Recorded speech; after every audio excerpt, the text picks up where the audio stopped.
Broadcasting from the business capital of the world, this is the Podcast Business News Network. My Own Court. That's right. The life story of tennis legend John Riggio, author of the book I just mentioned, and of course, pro tennis player with so many amazing stories. What a background, what a career. Continues to play today. I also must say he's a world-renowned architect based out of New Jersey, but really does so much beautiful commercial residential work in the tri-state area. So multifaceted. Our friend John, how are you doing today? Hi, Jill. How's everything? Fantastic. Excited to be here and excited to see you and to talk more tennis today. Yeah, I've been thinking about all the different memories of the past, and I've been thinking about my book. I have the copy of the book right here, My Own Court, The Life Story of Tennis Legend John Riggio. And this book has all my stories about tennis. It includes my architect profession because the architect profession also connected all the old stories and produced this book eventually. So this is really good. You'd really like it. And so I think as far as the book, I've been thinking about all different things, some things that I left out of the book, some things that maybe I want to add to the book. And really what was happening was some things that I didn't put in the book but are very important about my tennis was I never turned down a tennis match. Whenever they set up a pro tennis match, I always played it. Some people, they play a strategy of skipping a tennis match and seeing if they could win someplace else. Because if you were to skip a tennis match, what happens is they lower your ranking 1 point. It's very difficult to go back up a point. You might go down a point and never go back up. So one thing about my tennis playing, I was always confident to play tennis and really liked it. And I wasn't really afraid to lose a match. Also, if I lost a match here and there, it wasn't going to ruin my tennis playing and my tennis career. Somehow, every once in a while, when I lost a match too, my tennis value started to go up because when I came back to win the next match, everyone was switching sides. Like every time if I lost a match, it means it's over. My career is going down. And then when I came back to win again, my value was started to go up so high. They sometimes if I lost a match, they might think after I started winning again that I was acting like a tennis shark. I was fooling them. You are. I Oh think my I'm just a God. regular player. I don't necessarily, I can't win every single match. I'm just an ordinary player. I'm not a robot playing. So, so that was one interesting thing. And one thing I didn't really explain over the time, I was just thinking about it, but when I was playing at a certain point, had my own tennis centers. They used to have on the end matches, the important matches, they used to have an opening uh, game Mm-hmm. with two players that were lower ranked. They would do something like, say, you go to a concert and they have the opening show. Uh-huh. They used to do an opening match, and then after Ah, that was over, the newbies. Yeah. I would then play the match. That was the big match. So that was very good, and they did really nice things. And I think I've already said before, but that league that they had made for me, uh, that really was changing things, was called the National Tennis League, and that was bought back by the ATP. And then also at the end, the last chapter where my tennis, they tested me. I wanted to point out that I did pass the test in 1999 to continue my tennis playing. And I think that is sort of an indication that my new sponsors, they didn't want to waste my talent. They know I was sitting at home and I could play tennis, and they wanted me to come back to play. All the little problems to really get all that full amount of playing going again was really separate, but my playing ability was there. I did pass the test. They had another pro player play with me, test my skills, and just coming off from not playing, I was able to get back on the court, and I was able to play good enough that they could see I can continue playing pro tennis. So that was really amazing. And so I think there was all kinds of interesting things. One interesting thing I didn't say, which was really very a shocking story, and I didn't put it in the book. I don't know if people really wanted to hear this kind of thing, but when I was playing there at particularly the Sutton East, I developed this ability to sleep standing up. In between matches, I had to wait maybe 15 minutes to a half hour. So I wasn't Never allowed heard this before. Wait, really? Yes. Okay. I wasn't allowed to sit down. They told me not to sit down, and I think the main reason I'm not sitting down was so they don't that my muscles would start to tighten up. Then I'm gonna get cramps. I'm gonna Yeah. have snacks and drinks. Everything is gonna go off. So they had me just stand there on the tennis court, Hmm.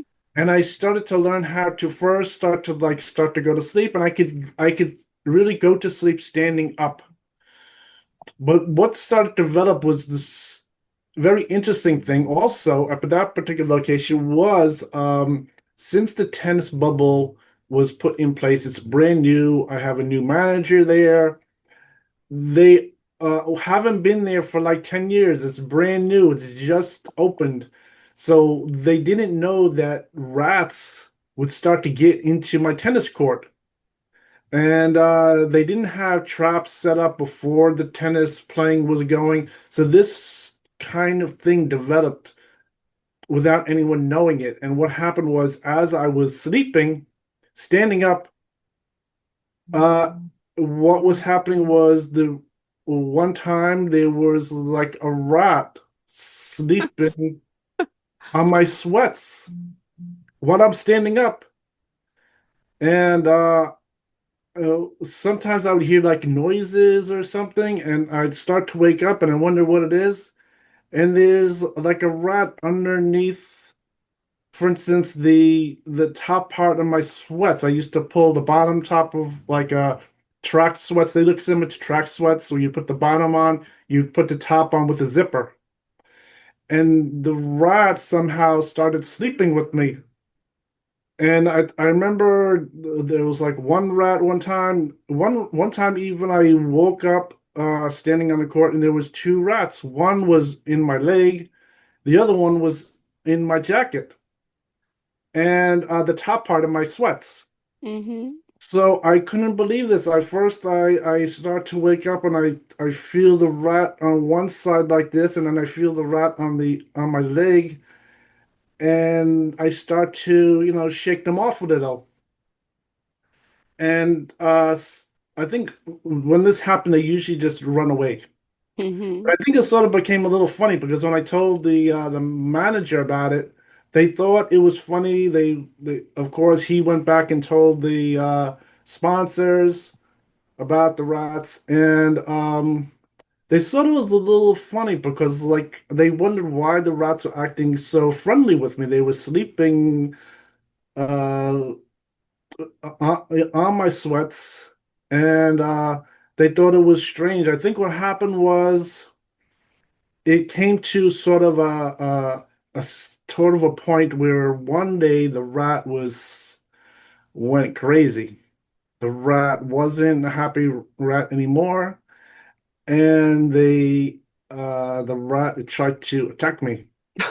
So instead of just sleeping very nicely in my sweats and running away every once in a while, the rat Ah, came and I had like this big battle with the rat. And always a story. I love it. yeah, and the rat wasn't very nice either. He really tried to jump right at my head. He was Hmm. really attacking me. I don't know what happened. Maybe he became a rat or something. But I ended up taking my racket and I ended up swinging, and he went flying through the air. And now I think since this whole thing with the rats was funny, they didn't want to kill the rats. What they did is that rat, it ended up getting up and just ran away. But I think at that point they decided to then call the rat exterminator, set up some traps, and they're very gentle with the rats. They took the rats and they took them away. So after that point, the rat problem was gone, but this whole thing developed from me learning how to sleep on the courts. And then the whole thing with the rats was really an unexpected problem. They weren't really know knowledgeable about this whole thing with the rats. No one told them, and So when the whole thing with the rat really going wild, eventually at one point they finally solved the problem. And but in the meantime, that whole thing with the sleeping and the rats was taking place. It was really very interesting what was happening. And the rats were very large. Oh It my, was like a 12-inch long rat. I can't believe how big they were. oh, That's why they thought maybe there was like a friendly pet or something. yeah. They were just sleeping very nice. And but since in the end, when the rats went wild, they finally were able to get rid of them. So that was really some very interesting story. I left it out of the book. I was thinking about putting it in the book, but I didn't want to really distract things. Maybe so I just left it out of the book. And but that was a very interesting event that took place with those rats, and this had to do with me learning how to sleep standing up. And it is very interesting. I think this thing with sleeping standing up, I think one time when I first started to develop this skill, I remember waking up and falling down. But I think almost all the time I never had a problem sleeping standing up. But somehow I developed this ability to just like stay there sleeping for 15 minutes. And then when someone started to walk into the court, the glass door, they'd open the glass door there, and I would just wake back up and I'm ready to play. I'm a little bit more refreshed too. They really didn't want me sitting down at all. I think after the story with the rats, they still did not want me sitting down on the benches or anything. They know it was going to develop into a problem of getting cramps, muscle pulls, and maybe starting to have like snacks and things like that. So that whole story was really very interesting. And Sure was. as yeah, of course, tennis, I'm very young and thin, and it is really unbelievable. They thought maybe one of the rats were one of my girlfriends, in a dream or something with me. But so the whole thing just ended like that, and that was really what was happening. So I think that was really an amazing thing. I think th there were some interesting things going on. I think one thing that I was just thinking about was some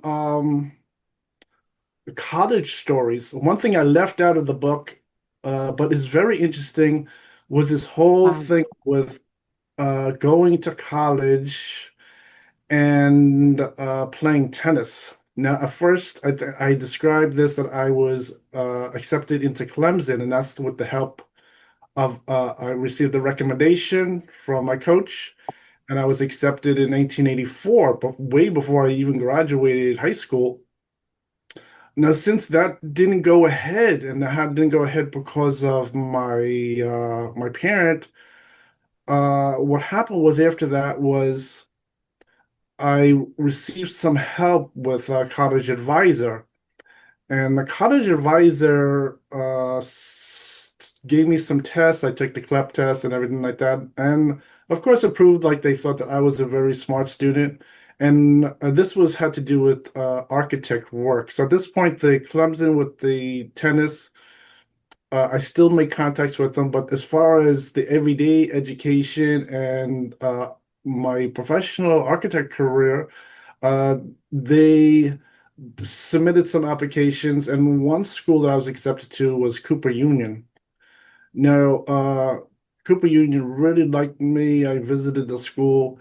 Now, what happened there was after like a year, I'm playing at Sutton East, the same location with those rats.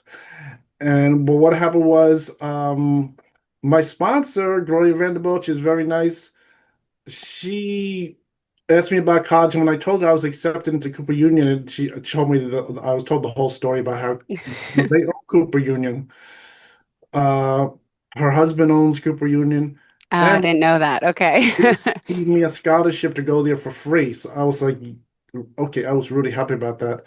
So unfortunately, the whole thing would be switching over to Cooper Union from NYIT didn't go ahead. And I think for one reason, Hmm. NYIT was the first with the whole thing with setting up the architect career.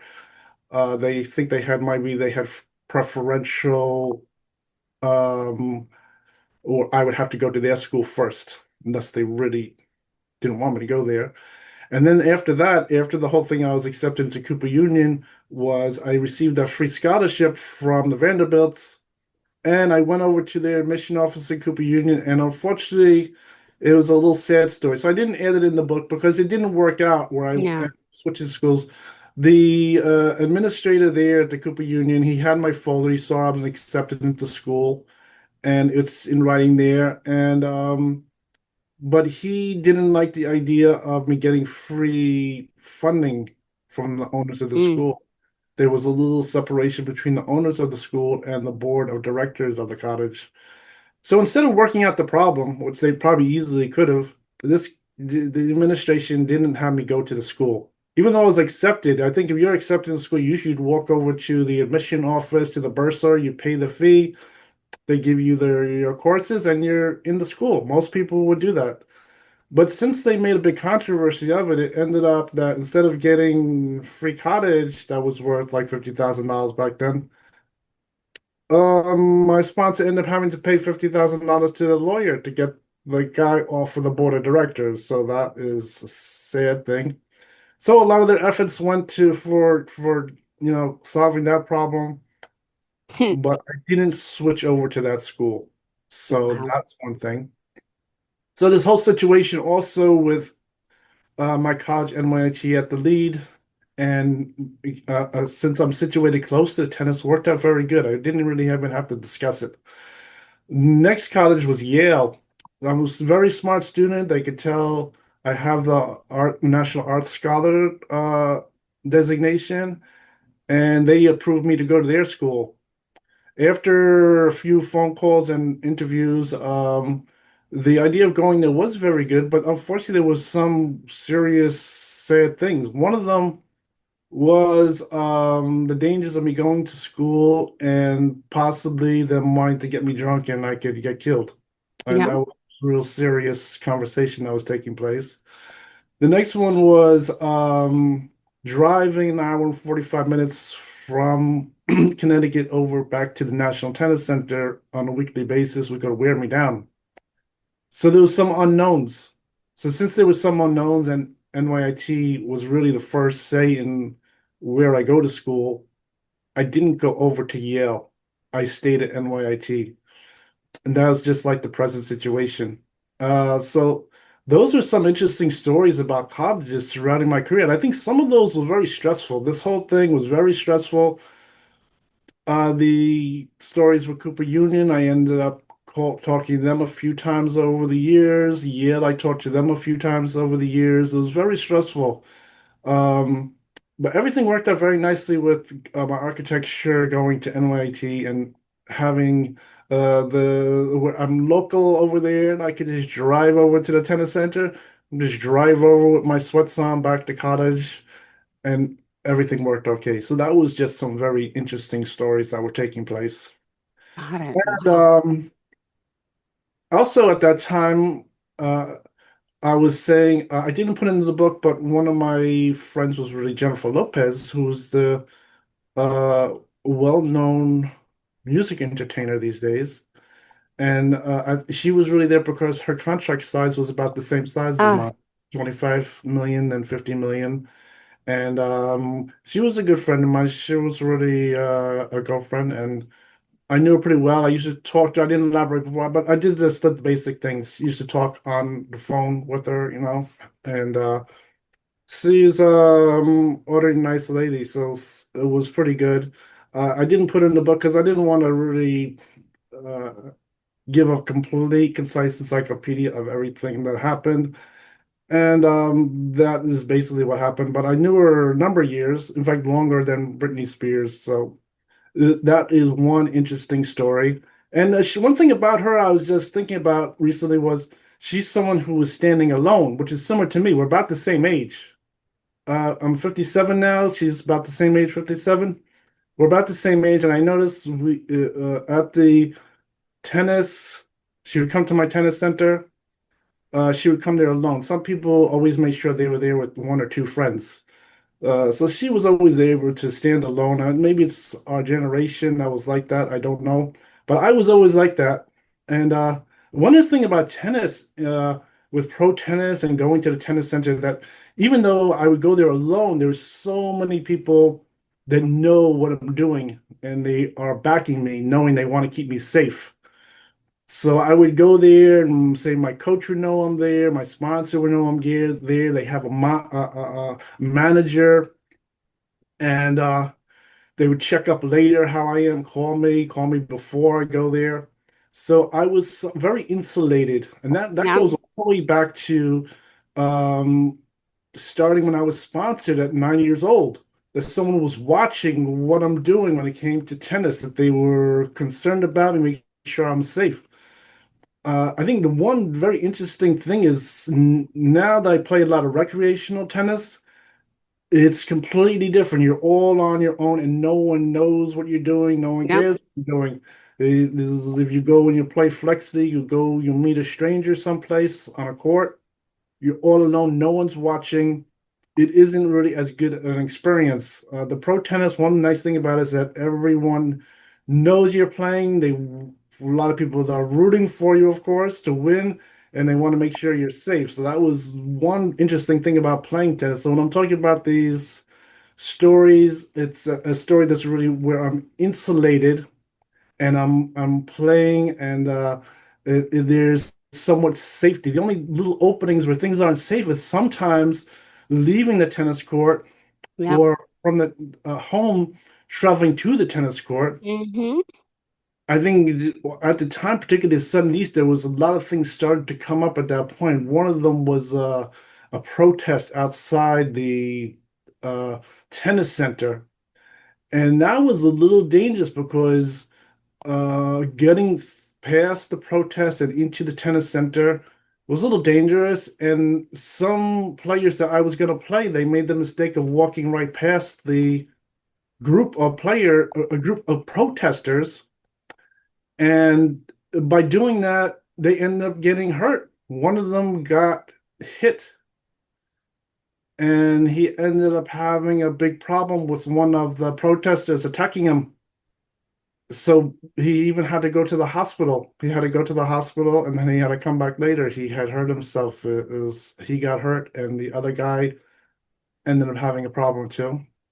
I think getting from home to the tennis center, there was even a problem a couple times. I was on there and I was still very young. I used to sleep on the subway. I think most people, when they're traveling the subway in New York City, they're not gonna take a little nap. But I was very young. I was there in my sweats and my bag with my change of clothes and tennis racket, and I was sleeping on the subway. And I think on one occasion there was like someone looking around, like someone like maybe homeless or something, Uh-huh. trying to steal from my pockets. And Ah. when when we came to the station, I escorted him off the subway, Hmm. and everyone in the subway car started screaming crazy. They started to tell me they want me to become the mayor, they want me to become the president. They were so amazed. I mean, it was really so unbelievable. And then a lot of times I used to take like the E line back then. In this like in the city, you take different subway lines. There's different experiences. So I from there I just went from the E line. I started to switch over to the R Hmm. line to get to the tennis center over on Sutton East. So that was really interesting. And then I used to take the subway back. So that was a really very interesting stories. And so there was a whole world of events going on with people clapping, cheering on the subway, and it was amazing. I think when I was taking the subway and like taking a nap, no one told me by taking a nap somehow there was any danger. I was very comfortable because I used to take the Long Island Railroad a lot of times into the, Yep. and then from there I'd get onto the subway. The Long Island Railroad, I always used to sleep. I think they had the old trains when I was still young at that time, and I used to open the I windows. remember. Fresh air used to flow right into my seat. I think like the people taking the tickets, I always used to think it was funny that I was like sleeping there and feeling very relaxed taking the train. Taking the subway, I didn't know there was really any danger acting the same way, just feeling a little more relaxed. But I eventually learned how to, to not snooze off in the subway and just stay alert. So that's one very interesting thing that was happening.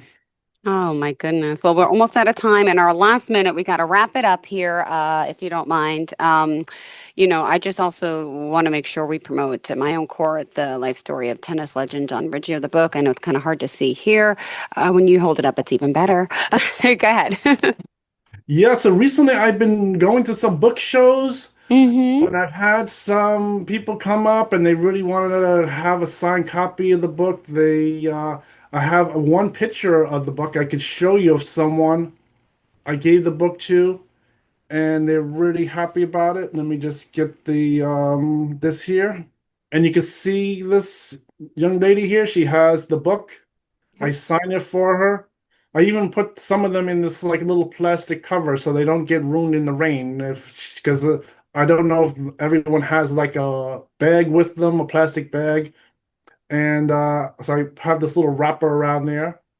And I Mm-hmm. have this one also. This is a nice book show here, and that's Nice. the little Venmo link to uh get a book. So this here is just one new fan that bought my book and Yay. signed it for her, and she was really happy with it. This is a really nice picture.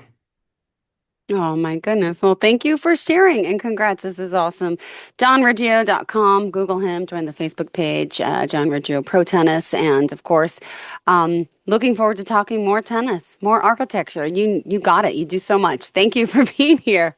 No, you're welcome, Jill. Thanks. Thank you.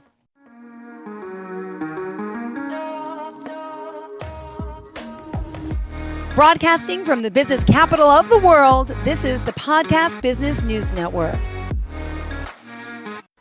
Hey, what's up, everybody? I'm Jason Derulo. I love that music connects to people all over the country. But unfortunately, so does something else. Childhood hunger. 15 million kids struggle with hunger right here in America. And yet, every year, billions of pounds of surplus food in the U.S. go to waste instead of going to the children in need. Feeding America is working to change this. The Feeding America nationwide network of food banks rescues this surplus of food to help provide meals to families in virtually every community in the United States, including yours. But they just can't do this alone. Join me in the fight against hunger in America. For more information on what you can do to get involved, visit feedingamerica.org. That's feedingamerica.org. Together we can solve hunger. Together, we're Feeding America. A message from Feeding America and the Ad Council.